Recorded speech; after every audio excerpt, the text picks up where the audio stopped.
ബീഫിൻ്റെ ലിവർ കൊണ്ട് ഒരു കറിയാണ് ഞാൻ ഇന്ന് ഉണ്ടാക്കാൻ പോകുന്നത്. ബീഫിൻ്റെ ലിവർ നന്നായിട്ട് കഴുകി വൃത്തിയാക്കി എടുത്തിട്ടുണ്ട്, ചെറുതായിട്ട് കട്ട് ചെയ്തെടുത്തിട്ടുണ്ട്. ലിവർ കറി എങ്ങനെയാണ് ഉണ്ടാക്കുന്നതെന്ന് നമുക്ക് നോക്കാം. ലിവർ കഴുകി കൊണ്ടുവന്നപ്പോൾ വെള്ളത്തിട്ടുകൊണ്ടാണ് കേട്ടോ വന്നത്. അതിൻ്റെ വെള്ളം ഊറ്റി മാറ്റിയാണ് കുക്കറിൽ വേവിക്കാനായിട്ട് വെക്കുന്നത്. ഇനി അതിലേക്ക് 1 ടീസ്പൂണോളം മഞ്ഞൾപ്പൊടിയും 1 ടീസ്പൂണോളം കുരുമുളക് പൊടിയും 4-5 അല്ലി വെളുത്തുള്ളിയും കുറച്ച് ഉപ്പും കൂടി ഇട്ട് നന്നായിട്ട് ഇളക്കി യോജിപ്പിച്ചതിന് ശേഷം അല്പം വെള്ളവും കൂടി ഒഴിച്ച് വേവിക്കാനായിട്ട് വയ്ക്കാം. മഞ്ഞൾപ്പൊടിയും കുരുമുളക് പൊടിയും ഉപ്പും ഒക്കെ ലിവറിൻ്റെ എല്ലാ ഭാഗത്തും ആകത്തക്ക വിധം നന്നായിട്ട് ഇളക്കി യോജിപ്പിച്ചതിന് ശേഷം അല്പം മാത്രം വെള്ളം ഒഴിച്ച്, വളരെ കുറച്ച് വെള്ളം ഒഴിച്ച് വേവിക്കാനായിട്ട് വയ്ക്കാം. ലിവർ വേവുന്ന സമയം കൊണ്ട് അതിനൊരു അരപ്പ് തയ്യാറാക്കാം. അതിനായിട്ട് 3 ടേബിൾ സ്പൂണോളം മുളക് പൊടിയും 2 ടേബിൾ സ്പൂണോളം മല്ലിപ്പൊടിയുമാണ് എടുത്തിട്ടുള്ളത്.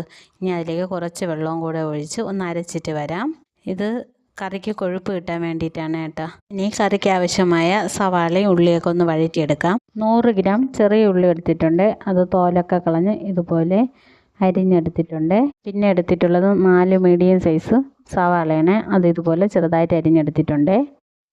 ഇതൊക്കെ ഒന്ന് വഴറ്റിയെടുക്കാം. ഒരു ചീനിച്ചട്ടി അടുപ്പത്ത് വെച്ച് എണ്ണ ഒഴിച്ച് കൊടുത്ത് ചൂടായി വരുമ്പോൾ അതിലേക്ക് കടുക് ഇട്ട് കൊടുക്കുവാണേ. കടുകൊന്ന് പൊട്ടി വരുമ്പോൾ വറ്റൽമുളകും കൂടി ഇട്ട് കൊടുക്കാം. കറിവേപ്പില ഉണ്ടെങ്കിൽ അതും കൂടി ചേർത്ത് കൊടുക്കണേ. ഇനി മുളകും കൂടി ഒന്ന് മൂത്ത് വരുമ്പോൾ അതിലേക്ക് നേരത്തെ വൃത്തിയാക്കി വെച്ചിരിക്കുന്ന ചെറിയ ഉള്ളിയില്ലേ, അതും കൂടി ചേർത്ത് കൊടുത്ത് ഒന്ന് വഴറ്റിയെടുക്കാം. ഇതൊന്ന് വഴണ്ടി വരുമ്പോൾ അതിലേക്ക് ഇഞ്ചിയും വെളുത്തുള്ളിയും കൂടി ചതച്ചതും കൂടി ചേർത്ത് കൊടുത്ത് ഒന്ന് വഴറ്റിയെടുക്കാം. അത് ചെറുതായിട്ടൊന്ന് വഴണ്ടി വന്നിട്ടുണ്ട്. ഇനി അതിലേക്ക് അരിഞ്ഞു വെച്ച സവാളയും കൂടി ചേർത്ത് കൊടുക്കാം. എന്നിട്ട് ഇതിനെ നന്നായിട്ട് ഒന്ന് വഴറ്റിയെടുക്കണം. സവാള ഒന്ന് വഴണ്ടി വന്നു കഴിഞ്ഞാൽ അതിലേക്ക് ഉപ്പും കൂടി ചേർത്ത് കൊടുക്കണേ. സവാള ഒന്ന് വഴറ്റിയിട്ട് ചെറുതായിട്ടൊന്ന് വാടുമ്പോൾ തന്നെ അതിലേക്ക് ഉപ്പും കൂടെ ചേർത്ത് കൊടുക്കുക. എന്നാലേ നന്നായിട്ട് വഴണ്ടി കിട്ടുള്ളൂ. ഉപ്പും കൂടെ ചേർത്ത് കൊടുത്ത് ഒന്നും കൂടി ഇതുപോലെ വഴറ്റിയെടുക്കണം. സവാള ഇതുപോലെ നന്നായിട്ട് വഴണ്ടി വന്നു കഴിഞ്ഞാൽ നന്നായിട്ട് വഴണ്ടി കിട്ടിയിട്ടുണ്ട്. അതിലേക്ക് ഒരു 1/2 ഗ്ലാസ്സോളം വെള്ളവും കൂടി ഒഴിച്ചു കൊടുത്ത് ഒന്ന് അടച്ച് വെച്ച് വേവിക്കണം, മീഡിയം ഫ്ലെയിമിൽ കേട്ടോ. സവാള നന്നായിട്ട് വെന്ത് കിട്ടട്ടെ. സവാള നന്നായിട്ട് വെന്ത് കിട്ടിയിട്ടുണ്ട്. സവാള നന്നായിട്ട് വെന്ത് കിട്ടിയിട്ടുണ്ട്. ഇനി അതിലേക്ക് കുറച്ച് മഞ്ഞൾപ്പൊടിയും കൂടെ ഇട്ട് നന്നായിട്ട് വഴറ്റിയെടുക്കാമേ. ലിവർ വേവിക്കാൻ നേരത്ത് മഞ്ഞൾപ്പൊടി ഇട്ടിട്ടുണ്ടായിരുന്നു, അതുകൊണ്ട് ശകലം മഞ്ഞൾപ്പൊടി ഇട്ടാൽ മതിയേ, കുറച്ച് ഇട്ടിട്ടുള്ളൂ കേട്ടോ. എന്നിട്ട് ഒന്നും കൂടി നന്നായിട്ട് വഴറ്റിയെടുക്കാം. മഞ്ഞൾപ്പൊടിയും കൂടി ഇട്ട് ഒന്ന് വഴറ്റിയെടുക്കണം.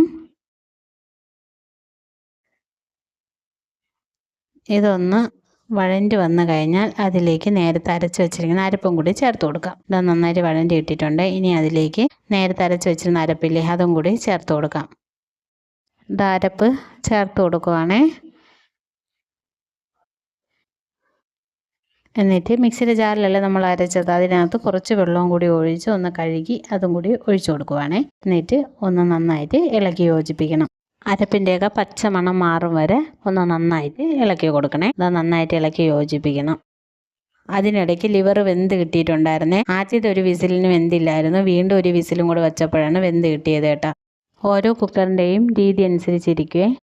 വേവിച്ച് വെച്ച ലിവർ ഈ കൂട്ടിലേക്ക് വെള്ളത്തിൽ നിന്ന് ഊറ്റിയെടുത്തിട്ട് കൊടുക്കാമേ. വെള്ളം മാറ്റി വെച്ചിരിക്കണം, അത് അവസാനം കറിക്ക് ഒഴിച്ച് കൊടുക്കണം. അപ്പോൾ ആദ്യം ലിവറിൽ മസാലയൊക്കെ പിടിച്ച് വരുമ്പോഴേ അതിനൊരു ടേസ്റ്റ് വരുള്ളൂ. അതിലേക്ക് 1 സ്പൂൺ കുരുമുളക് പൊടിയും കൂടി ചേർത്ത് കൊടുക്കുവാണ്. എന്നിട്ട് നന്നായിട്ട് വഴറ്റിയെടുക്കണം. ലിവർ പൊടിഞ്ഞൊന്നും പോകില്ല കേട്ടോ, നന്നായിട്ട് ഇരിക്കും. അപ്പോൾ നന്നായിട്ട് ഇളക്കി യോജിപ്പിച്ച് കൊടുക്കണം.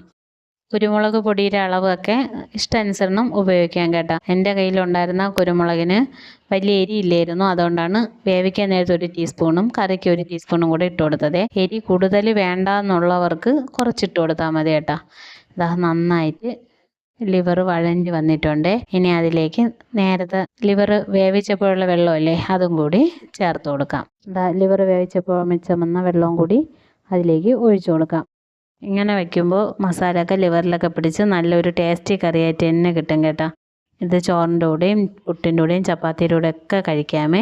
ഇനി വേണമെങ്കിൽ ഇതിൽ ഇങ്ങനെ വെള്ളം ചേർക്കാതെ വറ്റിച്ചെടുത്ത് നല്ല ഒരു റോസ്റ്റായിട്ട് കൊടുക്കാം കേട്ടോ. ഇനി അതിലേക്ക് 1/2 ടീസ്പൂണോളം ഗരം മസാലയും കൂടി ഇട്ട് കൊടുക്കുവാണേ. ഇത്രയും ഗരം മസാല ഇട്ട് കൊടുക്കണം. എന്നിട്ട് നന്നായിട്ട് ഇളക്കി യോജിപ്പിക്കണം. അവസാനം ഗരം മസാല ഇട്ട് കൊടുക്കാവേ. എന്നിട്ട് കുറച്ച് സമയം അടച്ച് വെച്ച് തിളപ്പിക്കണം. ഫസ്റ്റ് ടൈമാണ് എൻ്റെ വീഡിയോ കാണുന്നതെങ്കിൽ എൻ്റെ ചാനലൊന്ന് സബ്സ്ക്രൈബ് ചെയ്യണേ. അതുപോലെ തന്നെ എൻ്റെ വീഡിയോ ഇഷ്ടമായ ലൈക്ക് ചെയ്യുക, കമൻറ്റ് ചെയ്യുക. ഇത് മറ്റുള്ളവരിലേക്ക് ഷെയർ ചെയ്തും കൂടെ കൊടുക്കണേ. കറി നന്നായിട്ട് തിളച്ച് കുറുകി വന്നിട്ടുണ്ട്. ചോറിൻ്റെ കൂടെയും ചപ്പാത്തിയുടെ കൂടെയൊക്കെ കഴിക്കാൻ പറ്റിയ നല്ലൊരു കറിയാണ് കേട്ടോ. പുട്ടിൻ്റെ കൂടെയൊക്കെ നല്ല കോമ്പിനേഷനാണ്. അപ്പോൾ ഇനി ലിവർ കിട്ടുമ്പോൾ ഇങ്ങനെ ഒന്ന് ട്രൈ ചെയ്ത് നോക്കണേ. ഇനി അടുത്ത വീഡിയോയിൽ കാണുന്നത് വരെ എല്ലാവർക്കും എൻ്റെ നന്ദി. Thanks for watching. ബൈ.